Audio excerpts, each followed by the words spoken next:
Hey guys, this is Barbara with Old Mcdonald's Homestead and Farm, and today we're going to be talking about how to raise baby chicks and a couple of things that you may not have thought of as well. But before we get started, give this video a thumbs up if you think honey is the cutest thing you've ever seen. Leave a comment in the comment section telling me what you would like to see me do next. If you have any farm questions, what are you guys trying to learn about? We'll try to learn together. I'll see if I can make all the mistakes for you so you can learn the easy way and not the hard way. Say hi, honey. Alright, so here's my crash course in baby chicks. So when you start raising baby chicks, first thing you're going to need is something to put them in. This is what we got this time. The last time we just used, we used a little like rabbit cage. We only had like 10 last time. So this time we have 15 and they're gonna get big. They're gonna run out of room. I've seen people put like lids over top of this, like with chicken wire over them, and it makes a pretty good lid. It keeps them from getting out and escaping when they get bigger. Obviously we don't have to worry about that right now. The next thing you're going to need is a heat lamp. So you want to make sure that you have a heat lamp because these baby chicks need to stay at a certain temperature. They get cold really easy. They don't have all their feathers in yet. They just have all this fluff. Yeah. So you want to make sure that you have a heat lamp. You need to make sure that you have a thermometer.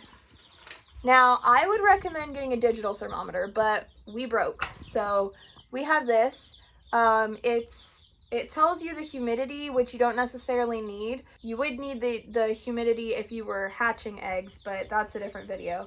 So it tells you the humidity, but it also tells what the temperature is. And what I like to do is put it underneath of the heat lamp. If you do it how I'm doing it, there should be a range of temperature. So over here it's going to be cooler, over here it's going to be warmer. So that really helps because heat lamps are not super easy to adjust. The only thing you can really do is raise it and lower it, and it's just kind of finicky. So you want to give them kind of a range of temperature. That way if it gets too hot, they can move out from under it. You can get them too hot and it can be fatal for them. We've experienced that in the past. It's not pleasant when you lose a chick, especially when they're really cute and little like this. And you also want to make sure that they can get under the heat and stay warm and huddle together if they want to. When they're all cuddled up in the corner together right now. They're not cold. That's just because I've got my hand in here and they're like, ah, get away from me. Typically when they're running all over the place, probably fine. If they were super cold, they would be huddled up here underneath of the lamp. And if they were super hot, they would be huddled in the corner away from the lamp. Kind of like they're doing right now, but I promise they're not cold. It's plenty hot in here for them. Also, you can just kind of use your intuition. If you put your hand in here and it feels super, super hot, that's probably not a good thing. But if you put your hand in there and it feels super, super cold, that's probably also not a good thing. I would recommend a digital thermometer. They're easier to read. But like I said, we don't have one, so that's what we're using. You can work with what you got. The next thing you're going to need is a feeder. You don't necessarily need a feeder that's this big. We have a feeder this big because, like I said, these guys are going to get bigger. There's 15 of them. That's quite a few, with one of those little tiny feeders. I don't know where the other part of this one is, but like this, it's just not really big enough. You're gonna have to be filling that thing up over and over again all the time. And then the other thing that you're gonna want is a waterer. So as you can see, this waterer actually has a hanger, and the reason for that is because if you hang it at basically head level for them, it's going to keep stuff out of it. It's going to keep out the bedding, it's going to keep out the poop. You want to try to keep it as clean as possible. Obviously, you don't want to drink dirty water. It's not good for the chickens to drink dirty water either.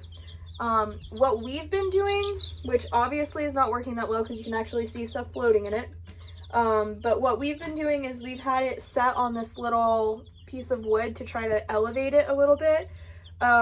Maybe if it was a little bit higher that might work, but obviously it's not working. But there's an idea for you. We actually have 2 heat lamps going in here right now because we've had them outside and not outside, but sorry, in the shed, which is not insulated and it's not temperature controlled yet. We're working on that. It's been getting pretty cold outside. Granted, we're in Florida, so pretty cold means like 40, 50 degrees outside. It's been a little bit harder to maintain the temperature, but I think because this is made of some kind of metal, I think because of the material that this is made out of, it actually tends to kind of insulate the heat a little bit better than plastic would, for example. We had our last chickens in the house when we were raising them, and they're so noisy, which is really cute when you come out here and you want to hang out with them for a little bit, for a small period of time. It's really nice and it's really sweet to listen to all the little chirping sounds, but it's not necessarily something you want to listen to all day long, especially when they start really going at it when they get older and stuff. And not only that, they stink. They stink, and chickens are dirty. Chickens are very, very nasty. They poop everywhere, and they have it all over their feet, and it's just, I don't know. I mean, you can have them inside and it's fine as long as you have them isolated. It's just kind of gross. It just kind of stinks, and it's not really something you want like all up in your house, in my opinion. For you, it might be fine. Everybody's different. So that's pretty much the gist of it. There are specific temperatures that you have to keep them at throughout their growth, and basically it goes down over time. It's like 98 degrees the first week, and then it goes down like 5 degrees every week until eventually it's going to be matching the outside temperature, and then you can put them outside.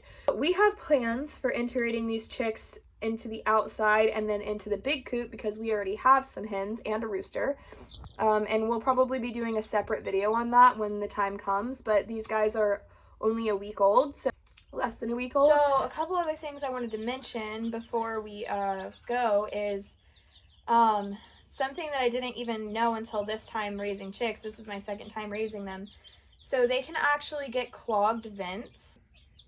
This one's not clogged, but you can kind of tell that it's had a little bit of basically loose stool, and what can happen is it can get caked up in their vent, which is where they poop from, where they lay eggs from, and where they pee from. And when that happens, it can be fatal for them. So you definitely want to make sure that you get that taken care of, and I'm going to put a link for a video that I made on how to take care of that and get it resolved. The other thing is the pecking order. If you're raising chicks for the first time, you might not know that there's something called a pecking order that they have to go through. So the pecking order starts day 1.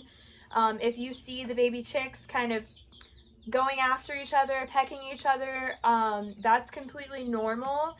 The only time it becomes an issue is when they start to really bully one specific bird, which can happen if one is smaller than the rest, or if it looks completely different than the rest of them. And the biggest issue with that is once they draw blood, once they kind of start pecking out feathers and then they have a sore spot, they are all going to get really inquisitive about it, and they're all going to come after that one particular bird, and it can actually be fatal for it. So if that is the case and it becomes a problem, the best thing to do is isolate that bird and make sure that the rest of the birds can't get to it until it heals, and then reintroduce it. But the pecking order, unfortunately, is just a fact of life. It happens with all chickens, all breeds. It doesn't matter, big or small. And when you introduce your baby chicks to your old hens, if you already have hens, you're going to be dealing with the integration issue as well. The baby chicks are going to have to find their way where they're at on the pecking order.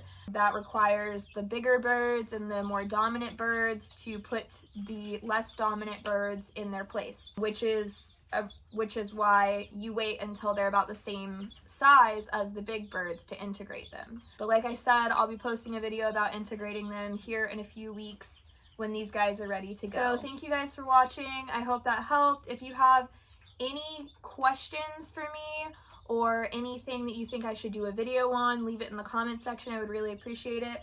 And don't forget to like this video and subscribe to our channel. We're just starting out. Obviously, this is our first video, and the point of this channel is basically we are learning to homestead, we're learning to farm, we're learning to garden, and I think a lot of people are trying to learn that right now. We're starting from zero, and we're just kind of sharing our knowledge based on trial and error and what we learn, so that, you know, you guys can learn from our mistakes and hopefully avoid some of the mistakes that we make. Hope this video helps. Hope you guys enjoyed it. Thank you guys so much for watching.